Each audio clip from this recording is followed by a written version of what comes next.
Cricketer Nasir তামিমার বিরুদ্ধে যে মামলা রায় ঘোষণার জন্য নির্ধারিত ছিল, সেই মামলায় মাননীয় আদালত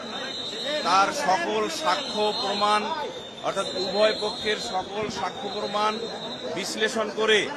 এই মর্মে সিদ্ধান্তে উপনীত হয়ে রায় ঘোষণা করেছেন যে ক্রিকেটার নাসির হুসাইনের বিরুদ্ধে আনীত বেবিচার ও উন্মুক্ত করার অভিযোগ প্রমাণিত হয়নি এবং নিরঙ্কুশভাবে তারা প্রমাণিত হয়নি জন্য খালাস দিয়েছেন। একই সাথে এই মামলার অপর আসামি তামিমা সুলতানা, তার বিরুদ্ধে আনীত যে অভিযোগ সেগুলো বাদী প্রমাণ করতে পারেননি জন্য তাকেও এই মামলা হতে বেকসুর খালাস দিয়েছেন। এ থেকে প্রমাণিত হয় যে ক্রিকেটার নাসির হুসাইন এবং তামিমা সুলতানা তারা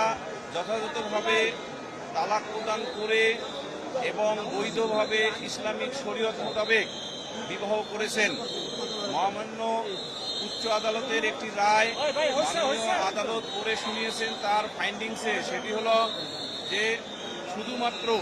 ইউনিয়ন কাউন্সিলের যে চেয়ারম্যান তার নিকট নোটিশ না পৌঁছানো মানে এই নয় যে তাদের মাঝে তালাক হয় নাই, অর্থাৎ স্বামী স্ত্রী মানে তালাক হবে না। এটা উচ্চ আদালত অর্থাৎ আপিল বিভাগ ওই রায়ে বলেছেন যে স্বামী স্ত্রীর মধ্যে কন্ডাক্টটাই হলো আসল, অর্থাৎ আচরণটাই হলো আসল। সেই আচরণের ক্ষেত্রে মাননীয় আদালত সুস্পষ্টভাবে উল্লেখ করেছেন যে